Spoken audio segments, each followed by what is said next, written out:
everybody, today we are going to be looking at our top 10 games of 2019.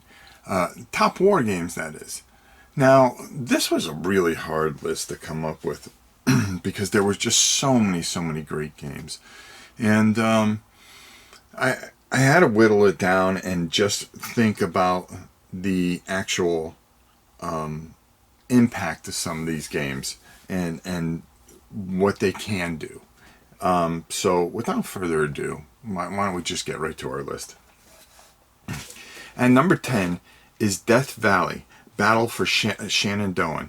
It's the 7th installment of the great battles of the Civil War, and done by Richard Berg, who, as you know, holds a special place in everybody's heart. That is a war gamer for sure. And this was just another great installment, fantastic game, and comes in at number 10 and is very solid. I really suggest it. It's from GMT, who just cranks games out like there's no tomorrow, and thank God they do. At number 9, a game that caught me off guard, 1759 Siege of Quebec. One of the reasons it's on this list is the ease of play. And for me, it's a game that tells a wonderful story, because all war games tell a fantastic story because they're basically on history. But you can get that story across with ease with a younger player, and I think that's where this game really shines, is that it can be played with anybody, and it plays very well solo. We actually did a live play of it. At number 8 is Conflict of Heroes, the 3rd edition. Now, I think this would have been a lot higher. I finally was able to get a copy of Awakening Bear from Miniature Market.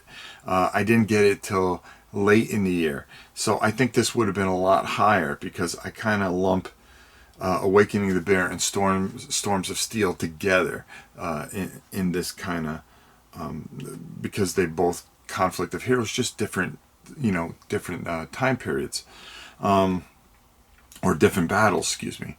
The real strength here is you're not just somebody sitting behind the table going, well, let's move all these guys this way or that way. The new system does a lot of things. There's a lot of uncertainty, just like there is in real war. Not everybody's going to listen to you. When you're pinned down, you're going to try to hide. If somebody starts firing, you'll hide behind a tin can if you could.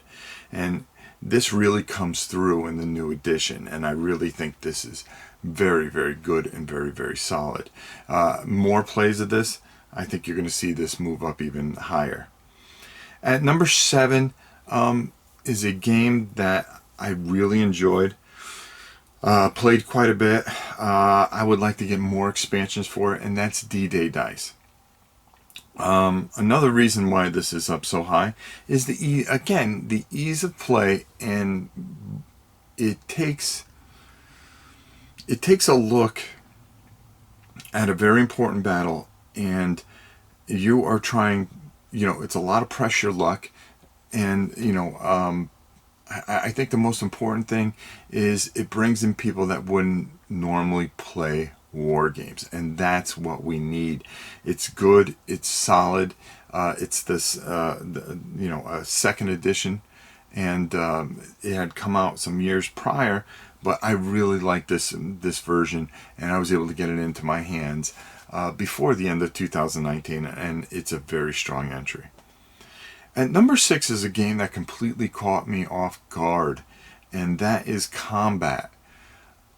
Very different game from Compass Games. Compass Games, I always felt that, you overpaid for what was in the box. I mean, the games are always good and solid. The books have been hard to read in the past, but this game here was very well done and does a lot of things that kind of caught me off guard. I really enjoyed the solo aspect of this. I found it just intriguing. I found it interesting. The maps could have been a little bit better, you know, as far as detail, especially in this day and age.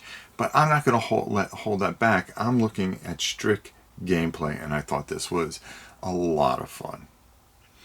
At number 5 is a game that you wouldn't expect to be on this list, and that's Undaunted Normandy. And I'll tell you why.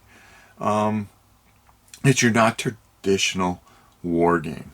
But the thing that got me here is one of the most important things, and you probably won't see this on other people's channels, more or less, is that Mr. Thompson did a fantastic job because of the passion that he put behind this.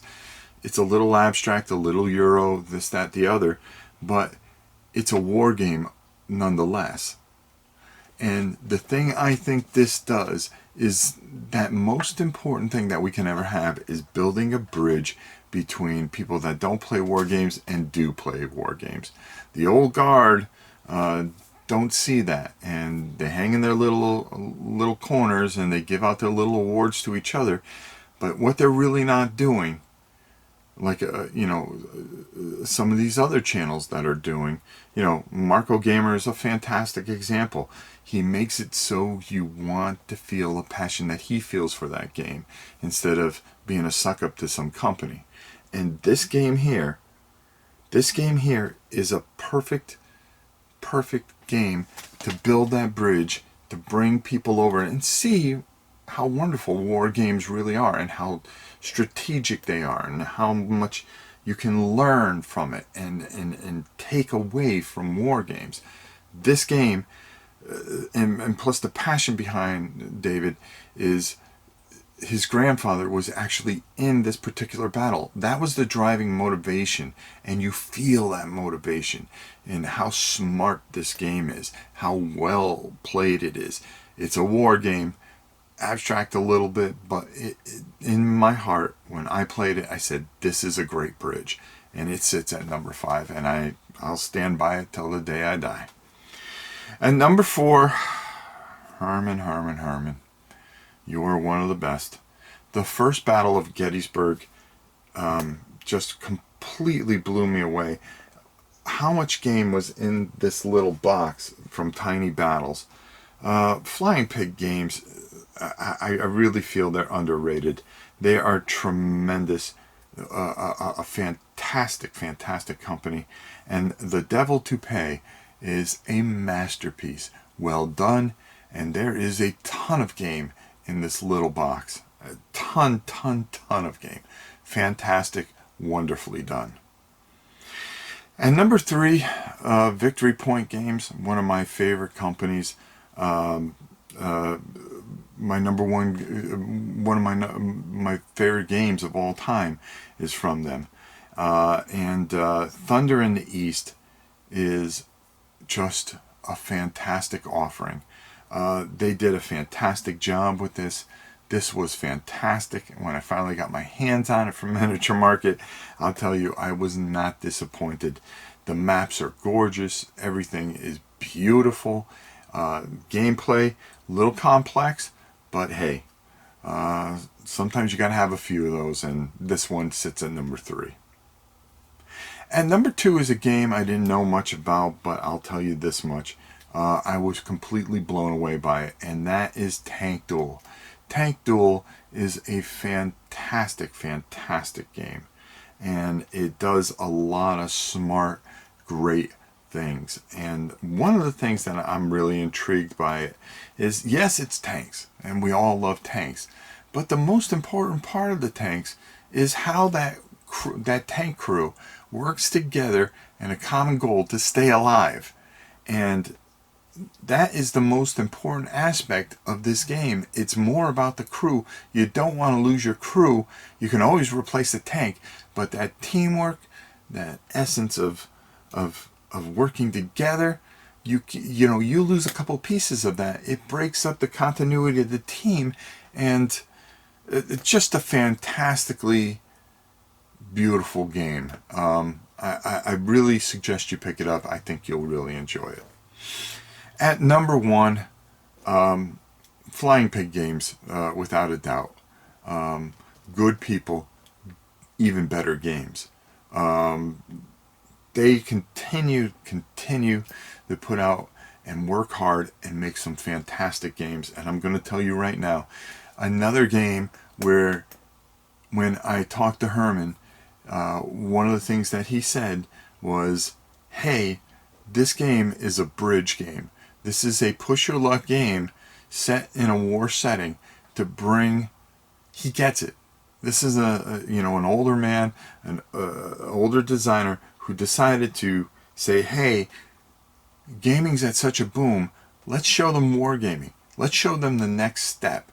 And built a fantastic game in Crowbar that, first of all, tells a beautiful story about the heroics of climbing that cliff. I'll tell you this much. I just couldn't imagine fighting and climbing a cliff at the same time. The bravery of those men, it goes beyond belief. Taking that setting and making it a push your luck game with tons of strategy, but enough to bring in a player who's never played a war game and to intrigue them with the push your luck mechanics, and as well making it a solo game, which just is mind-blowing unto itself. And then of course the expansion, which guess what, you get to play the other side.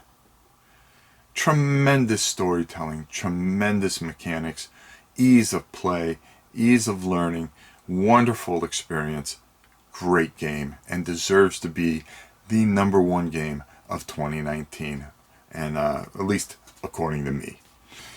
So there you go, #1, all nice and pretty in there. And the most important thing, guys, is play war games. There's a lot of great channels that I think are fantastic out there. Marco Gamer, Counterproductive, JK Wargaming. These are the guys that are the best in the business, and not just trying to sell themselves. They're trying to show you how wonderful wargaming is. So I really hope you'll go out there. Von Deacon is another one. And there's a couple others out there that I think are very good, but those 4 really stand out in my mind as the best of the best. So go support them, keep wargaming. That's our countdown for 2019, and until next time, it's your old pal Rom saying we'll see you soon.